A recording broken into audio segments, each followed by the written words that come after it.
But when I started off, I was a typical sales guy. I just said, I'm going to fly by the seat of my pants. I'm going to be able to ad lib. I'm going to be able to pivot. It's going to be great.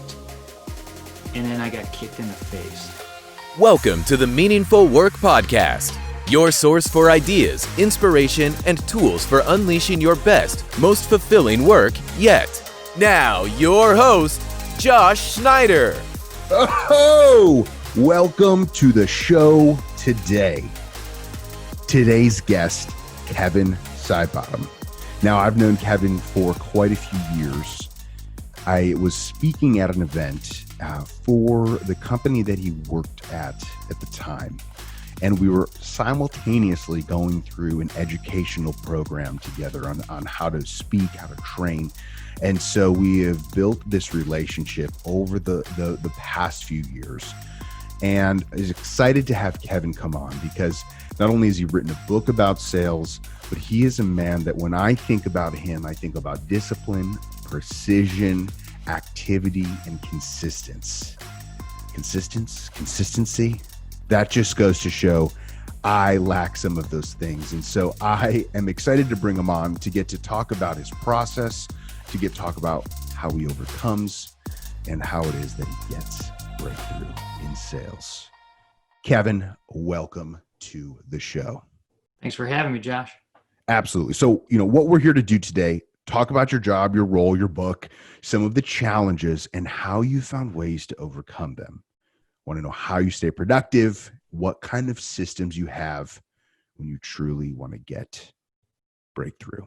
And then, of course, we got to know what is their tingly feeling. What is the thing, the project, that experience at work that truly lights you up? So if we can, let's just, when you think about your role, what truly excites you? What lights you up about sales? Well, what lights me up is the fact that I can go out and sell to my customer, gain influence by using the skills, and help them find what product they actually need. Sometimes it's actually not even my product, but because I've gone out there and I know the market, I'm going to be able to educate them and help them find what they truly need, because that's what drives me. I don't want to just sell for money. I actually want to help people. So how does that develop? And I'm just saying, how does that develop for you? Because I think that's a trait of successful salespeople. It's a mindset. But in terms of what fires you up or what allowed you to get in, I guess, how did you even get into sales? Because I feel like nobody graduates college or starts their career and they're like, I'm going into sales because that's going to be easy. Actually, the University of Toledo in Ohio, they actually have a college just for sales. What? And people actually, oh yeah, it blew my mind 2 years ago when I came down here and heard about it. I was like, wow, I actually want to go and meet with them and learn what they actually teach the people. Because I didn't start at sales. I was an electrical engineer out of college, and I'm an introvert, but it's always been in me to want to help people. And so when I was talking to a gentleman, and it'll actually help you understand a little bit more about the process and why I'm into the process because of my background. But being an engineer, engineers they just create processes. We develop stuff by putting stuff together. And, I was going off to be an engineer, and I met this guy who's a business owner and very wealthy and driven. He's also a 6'5" ex-Navy SEAL. And, he's asking me, I'm 24, 25. And he says, what do you want to be when you grow up? Right? The candid, in 5 years, where are you going to be? Right. And I said, I'm going to be a manager. And he just kind of stared me down and said, that's what you want to be? And I said, yeah, absolutely. I want to be a manager. I want to manage the people I'm working with. Right. And he said, okay, well, if you want to be a manager and you want to be successful with people, you got to learn sales. And it was like the record, where someone just takes that needle and runs across it, where it's Rrr. And I go, excuse me? I'm like, I hate salespeople. Because everything I've ever learned about salespeople is they're just out there to make a buck. They don't care about you. And that's just not me. And he said, you'd be surprised that anybody that you meet that's actually successful in sales, they're typically not that kind of a person. So I ended up jumping into sales and going to work for him. And it was interesting. It was a struggle because I was awful at sales. I thought it was just, kind of glad handing people and getting to know them. And that's not the case. And I mean, the first year was basically I sold zero. I mean, it was awful. And, he gave me some grace and we moved on from that. And he actually started teaching me sales. And then since then I had gone on and read books and everything on sales to grow. But it's always been driven to help people is the foundation for me to do that.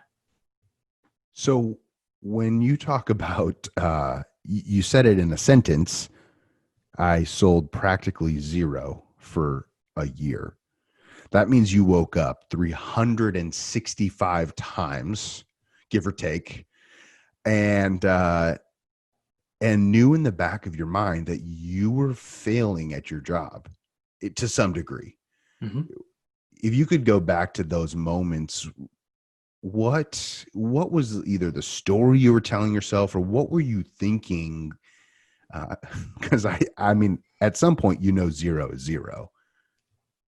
Yeah, it was. And I would talk to this guy and say, I'm not doing well. What is it? And he said, you're in the struggle, right? And the struggle, like for sales, was all you have to do is take one step forward. It doesn't have to be a huge step. You just need to keep moving forward. Don't worry about it. It will compound. All your actions, all your activity will benefit you in the long run. But you got to take that one step. So I did.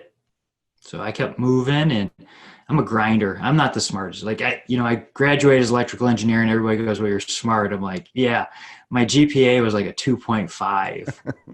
They were basically saying, "Here's your diploma. Please don't come back." You paid your bill. Congratulations. Exactly. So, in that mentality of the time was take one step. Is that something that you've continued to keep with you as a part of your thinking, or how have you transitioned from obviously that first year, which in almost any sales role, you have to learn about have to learn about people, the product, the process. How has that one step or take one step mentality stayed with you or evolved as you've now progressed into a successful sales career? Well, the take one step is constantly grow. What can I grow on what area each day? So for me, for sales, it was I had to put together a process. And then I had to go validate it and vet it out and trial it out and see what worked, what didn't work, and reanalyze. Kind of like what an engineer would do. And my mentor said, you're engineering a sale, basically, is how he saw my processes. I would sit down with him and create it. And it was one step. What can I do differently? How can I pivot when I made something wrong or I did something wrong? And it's just, that's how it is you just take one step. It doesn't have to be big. It was just, what can I do here? What can I do here? Where can I move this needle? So you mentioned process, and obviously, you wrote a book about sales process. I'm interested in the psychology or the, obviously in this current business climate, there is an incredible lack of certainty of a lot of things. Mm-hmm. How does a process and feel free to talk about some of the elements of your process that you think are critical. How important is a process to being consistently successful? Because when I hear you say like, oh, I grow, I'm thinking, yes, but I could grow in 100 different ways. There's like, do I grow in myself? Do I grow in my ability to talk on the phone, to negotiate, to learn about the product? Where do I grow? And so, at least for me personally, sometimes I see no lack of where I can grow, but it's the stress of what do I choose, or what is the best what is, I think, from Frozen 2, take do the next best thing, or the next right thing. The next right thing. Coming from a So true parent. yes, I mean, I don't know who loves Frozen more, me or the kids, but regardless, there's so many options to grow. And so now I want you to kind of pivot a little bit into process, some of those elements that you found, and how does somebody know, or at least develop some level of certainty? Well, it's different for everybody, but you have to sit down and every year I go through and say, here's my goals for the year that I want to do. A few years ago, it was write the book. And every quarter you have goals. I've started a new process of every quarter of starting the goals, but I write down my why. What is my why? Why am I doing this? I can do a whole bunch of stuff. I could learn how to do a handstand, but is that going to help me where I want to grow? And again, that's different for everybody. So you have to focus in on what that is. So again, every quarter I do the goals that align with my yearly goals that I want to do. And what few actions, like 3 to 5 things, do I need to complete this quarter to get me one step closer to that goal? So it starts with the goal planning. But then every day I get up, and I'm up at 5:30.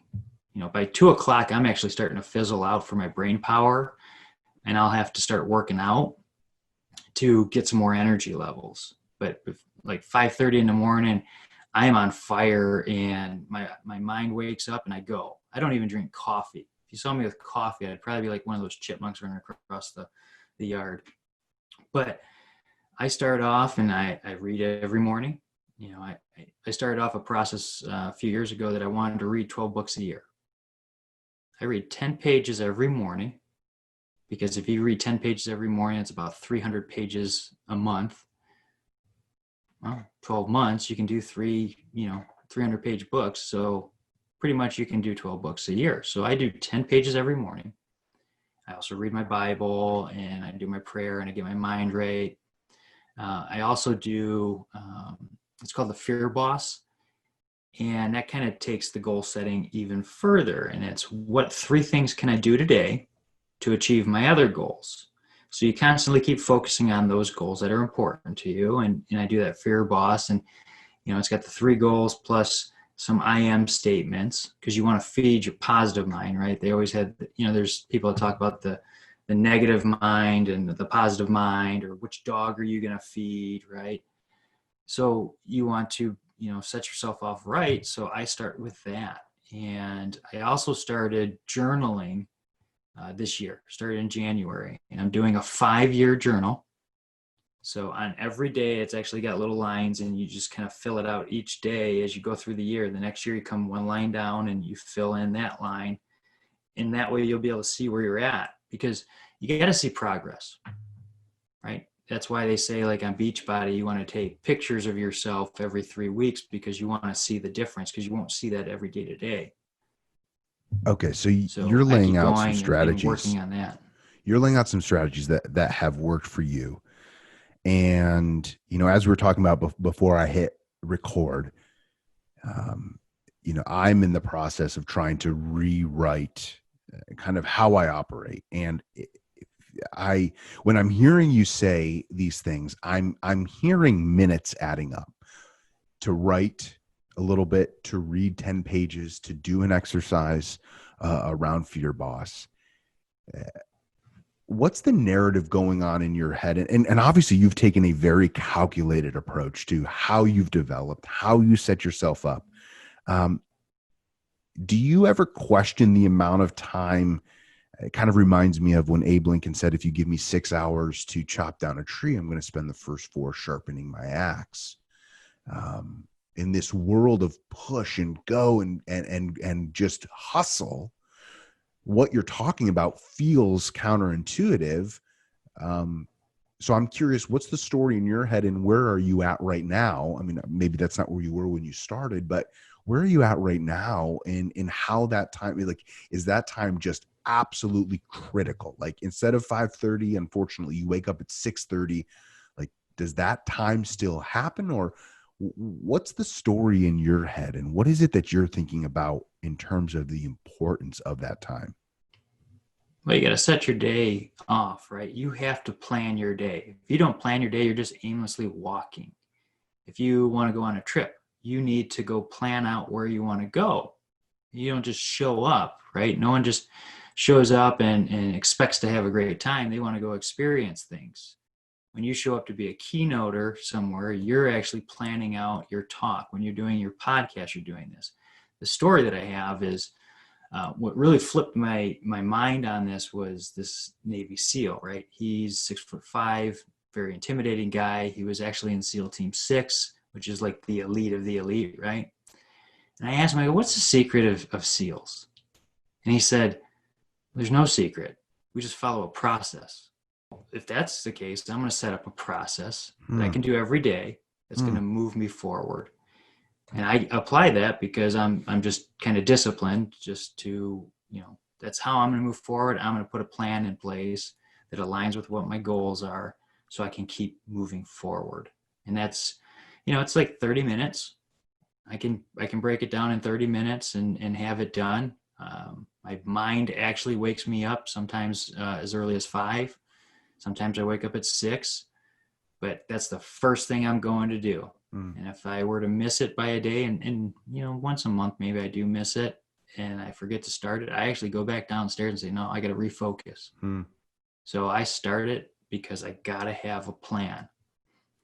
So something that I'm hearing, especially from, when I look at StrengthsFinder, and I did the one where it ranks all of the attributes. 2 of my bottom 5 are discipline and routine. So, and I know that there's real value in them because, as a creative person, I love when the muse strikes.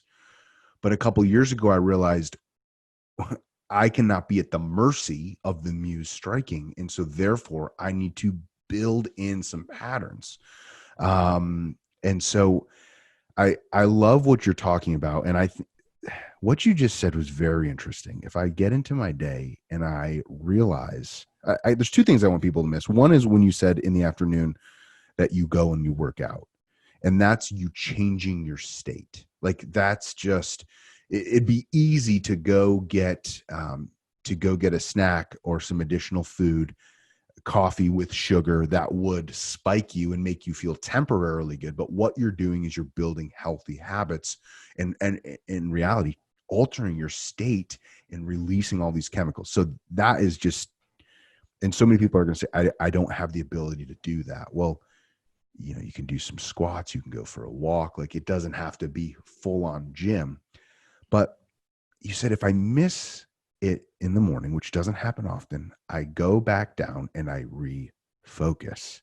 And I think that would be so easy to miss because there's this pattern, there's this process that you have found on how to sharpen your sword. So as you're attacking the day, because I guess let me ask this question. How many salespeople, as you've seen and interacted with over the years, operate by this mentality versus there's that meme that a king is marching away from his tent and he has a sword in his hand, and there's a salesman by his tent with like this huge machine gun. And he's like, sir, I want to tell you about this. And he's like, not now. I've got a battle to win. And as he's got his sword in his hand. And there's humor in that. But I think, for many years, that's how I approach sales. I'd wake up, I'd go with what I was feeling, what I was thinking. Did I get an email today? I'm going to follow up on this email. Reactionary. So in your experience, what's the gamut that you have seen? Because you're coming at it from such a dialed in, just like this is, there's almost no room for emotion, but your emotion comes in the fact that you're checking the boxes along the way. So by the time you show up to the battlefield, there's no questions on how the day's going to go. Yeah. Well, when I started off, I was a typical sales guy. I just said, I'm going to fly by the seat of my pants. I'm going to be able to ad lib. I'm going to be able to pivot. It's going to be great. And then I got kicked in the face and something changed and I couldn't adapt. And by having your process, what you're going to do, like you checking your email is what you were saying. Problem is, if we check our email first thing in the morning, other people are directing our day. Their needs are saying, hey, I need this done from you. I need you to do this. And now you're just a slave to that person. You're just doing whatever they actually directed you to. And you're not able to sit down and go, what's the most important 3 things or 4 things I need to do to move forward and are going to bring the most value? So I've got customers that email me all the time saying, I need a quote on this, or I need this, or I need that. And I'm moving forward saying, hey, I want to help you with this next generation electrified vehicle, right? So I'm constantly trying to find out what is it that I need to do to move everything forward. And again, it takes the emotion out, right? Sometimes it's not fun. I mean, to sit down in a process and do everything that day in, day out is not fun. But like, you look at all these fitness people that, have 8 packs and everything. They look like Greek gods, but they have a process of what they eat, right? They do cheat every once in a while, but they have a process and they stick to it so they can achieve their goals. Same with salespeople. We have to pick what's going to be the most important thing, and we have to go there and hit those things. One of the things I've been thinking a lot about is reducing wondering and wandering. A lot of my personal research right now is around flow states and avoiding distraction, and how do we stay focused and get to the heart of work faster. And so I feel like I've opened up my thinking so much to the value of checklists. Greg McKeown in his book Essentialism talks a lot about checklists, and not a checklist in terms of I have all these things I need to do today, but like a surgeon's checklist, a pilot's pre-flight checklist. And what I'm learning is that when these checklists are in place, it allows your creativity, your willpower, the beautiful mental resources that we have, they get saved for being creative kind of on the other end, or if something goes wrong, instead of having to go through this sales process or any process and what, oh, do I do this? Do I do that? Did I like when we take the podcast and we post it, there's a checklist for it gets posted here on this, on YouTube, it's called this. In iTunes, it's called this. We get posted on this. Like, you don't have to think. So that way the thinking can be reserved for solving a complex problem, or saying, hey, you know what? I've been doing this for 90 days. I don't like the results. What can I do differently? So I'd love, as we kind of turn the corner, for some really tangible sales process tools. Like if there's something from the book, what in terms of just the most critical component. And I think you've spent a lot of time talking about how you personally get tuned up. And I don't think we can undervalue how important that is. But what part or parts of the sales process are just, without it, the whole rest of the thing falls apart? Well, it's a key. It's a heart thing, right? And on the sales process that I created, it is not about you selling something. It's about helping somebody else. So it's a reframing of your mind. We're born selfish.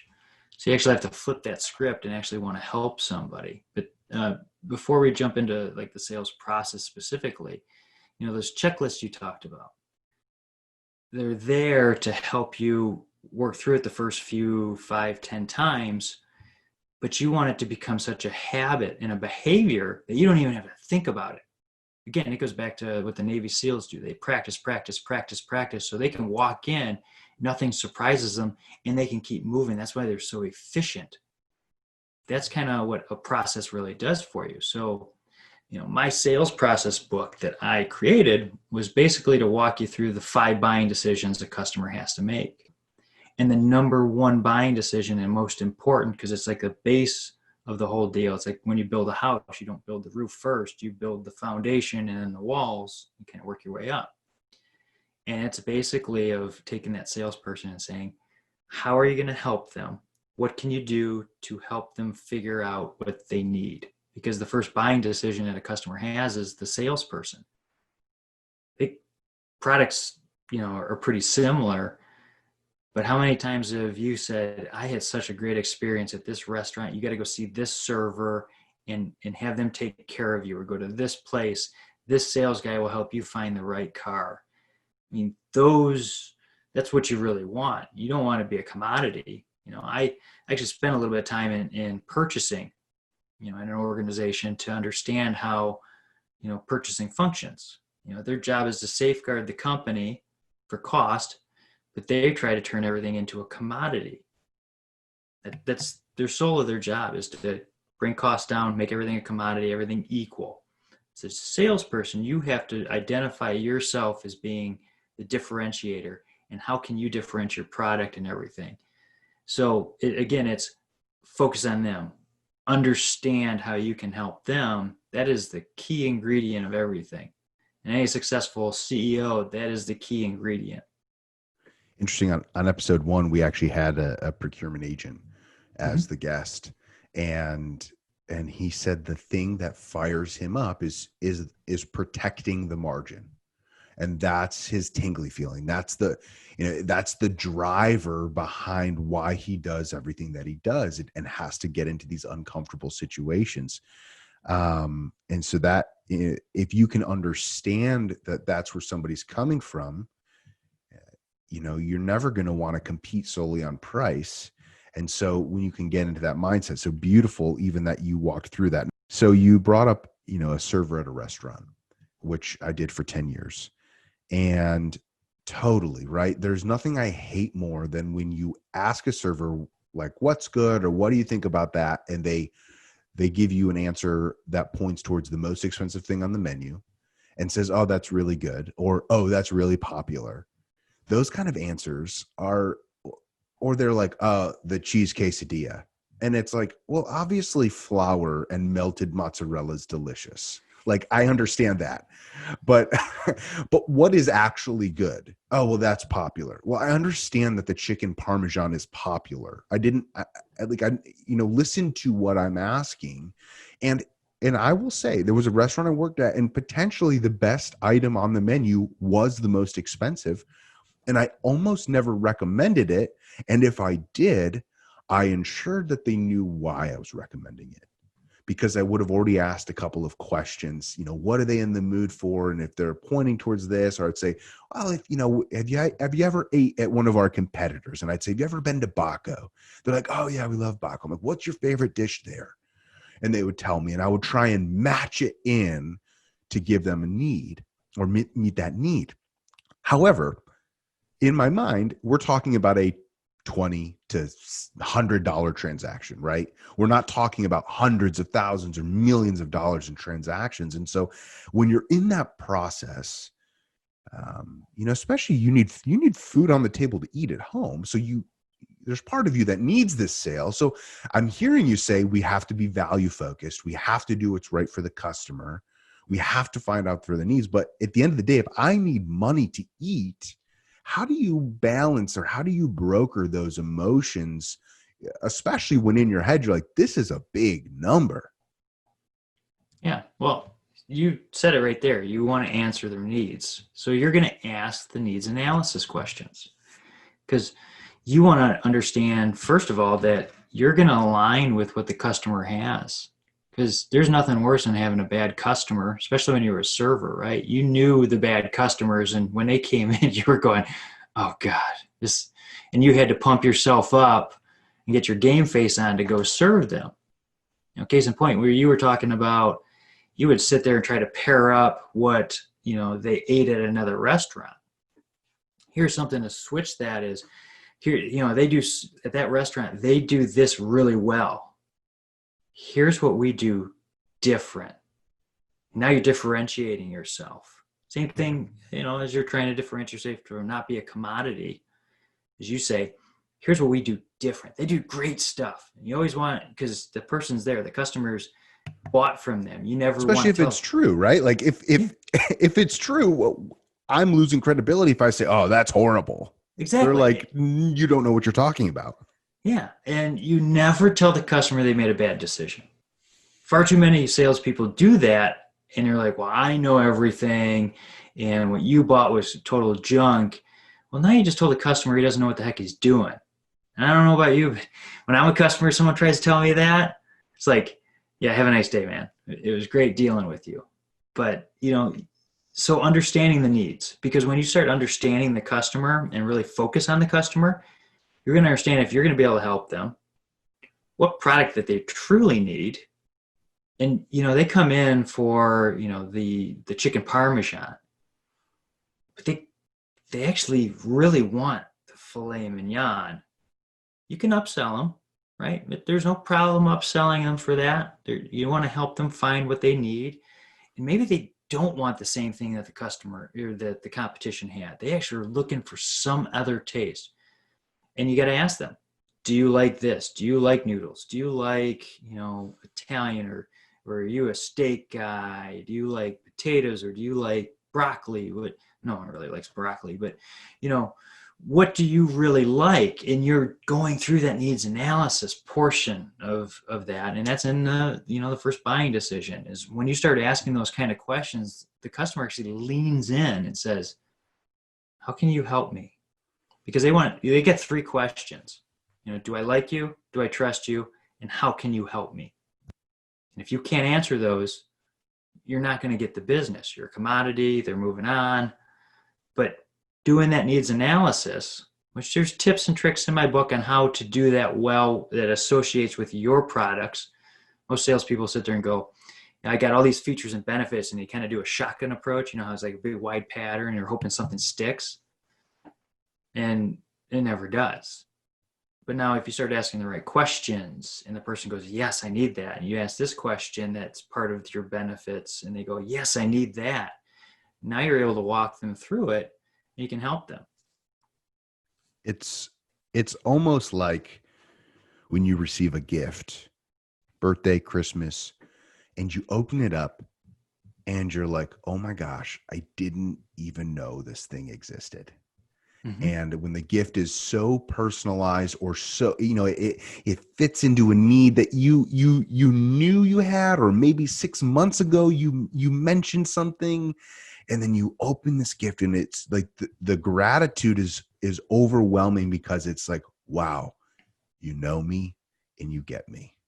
Kevin, I'm excited to get to hear some of your hottest tips, as well as some of the craziest stories you've had in sales in the fireside chat. But for right now, we're going to wrap up this interview. How can people get a hold of you? How can people follow you? I know you've got the blog. How can those that are interested in growing and developing their own process just find you and follow you? Yeah, so I've got my website, www.kevinsidebottom.com. You can go there. I put out a blog every Saturday morning. I'm down writing it in the morning and revising it and making sure it's up there for you guys. It's part of what I like doing. I've been doing that for 2 years. I created a couple courses for Udemy. So you can go on Udemy, 5 buying decisions and gaining influence by answering the 3 questions. Those 2 are up there on Udemy. Udemy's a huge site for training. And I wanted to have options out there for people to go ahead and gain that there. I am going to be working on the full sales process uncovered training here in the next few weeks. And that will be out as well for people, just so you can start walking through that. And hit me up, Kevin@kevinsidebottom.com. I'm glad to open any kind of discussion you have and answer any questions and help people. Beautiful. Kevin, thank you so much. We'll link everything up in the show notes below. Pleasure having you on, getting to talk through the discipline. Next on the fireside chat, we're going to get into some of the fun. Kevin, thank you again so much. And everybody, have a great week.